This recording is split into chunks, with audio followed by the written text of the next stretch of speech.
My name is Scott Parker and I am the director as well as one of the creators of Halfworld.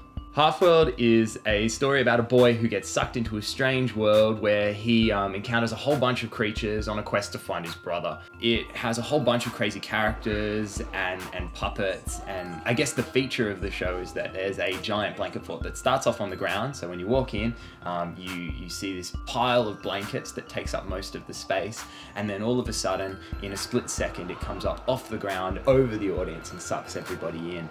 You get a blanket, everybody sits on couches and on the ground and very close to the action. We noticed that both kids and adults both enjoy it equally on different levels. There's a beautiful, heartwarming story. It's just a wonderful, immersive experience, and it really is for anybody. For a designer, that's just the coolest thing ever because it's exciting and it's special. I think we've really risen to the challenge with the blanket fort. I think what we've come up with is something that is very durable and very tourable and a little bespoke for every venue that we show Halfworld in. Kids seem to exist in this half world between imagination and reality. I guess when we started talking, we started sharing that, and it was something that I realized that everybody had this collective experience of creating a fantasy world that interacted with the real world, this domestic fantasy. I've always been struck by how much kids just get swept up in their imagination, and it's fantastic.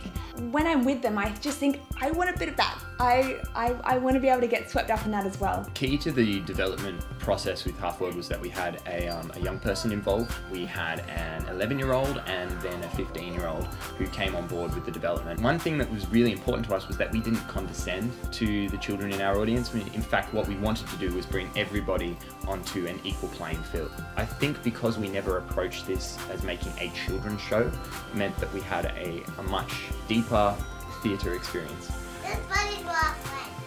They were your friends. They're both dead. I remember one night I was sitting up the back and it was so exciting to see adults and kids just on this journey together, to see kids just trying to crawl onto the stage because they just couldn't get close enough, and them yelling out, and it was just so special. It felt like everyone was just in it together. Good question. I've seen it now 30-something times and I'm still in love with it. I really love watching this show, and I think that essence of childhood has really been captured. It was great to see like men in suits sitting there and smiling and laughing along with their kid sitting next to them. It's great to see power dressers with blankets over their heads. I think there's a real equalizing thing to Halfworld in that everybody is in the space together. You've all been sucked into this space. It's totally immersive. The theatre space is everywhere and you get given a blanket. So we are all part of a shared experience as an audience. And I still am caught up in the magic of the moment where the blanket fort comes over, and I still get wrapped up in the story and in the characters and in the journey of Mr. Boy. So everybody hold your blanket up high. That's what I'm watching you all put them up high. Our main character, Mr. Boy, he's a bit of a trooper. This is one part of our comic duo, the Birds, as you can see. We've got Oath, who is a big, furry, kind of scary, but very lovable character who kind of becomes the sidekick for Mr. Boy. We've got Courtman, who is this kind of kooky villain. He almost looks like he's just being kicked out of a huge, messy garage, covered in bits and pieces. He's a bit of a detective for the show. Then we've got Admiral John, who is the legendary figure of Halfworld. And I really like him. He's got a big belly, skinny legs, and he walks around like this. Hello.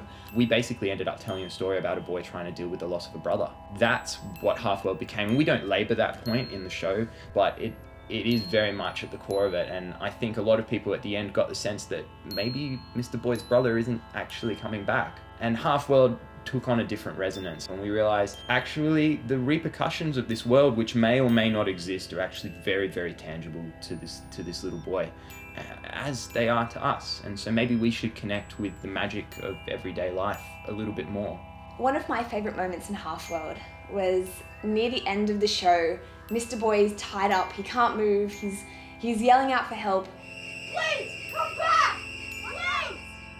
it was so special. We had these kids who were sitting up in the front row and all they wanted to do was help Mr. Boy. They couldn't sit still. I was watching them. They were sitting down and then suddenly they were on their knees and then they were just up there with Mr. Boy trying to untie him, and you could see they were just so wrapped up in the story. They had forgotten about every rule of what their parents tell them about sitting down in a theatre, in a show. They didn't care. They wanted to help Mr. Boy. It is so real to them. That's why I do theatre. Everyone should experience something like that. And that's why we want to share Halfworld with as many people as we can.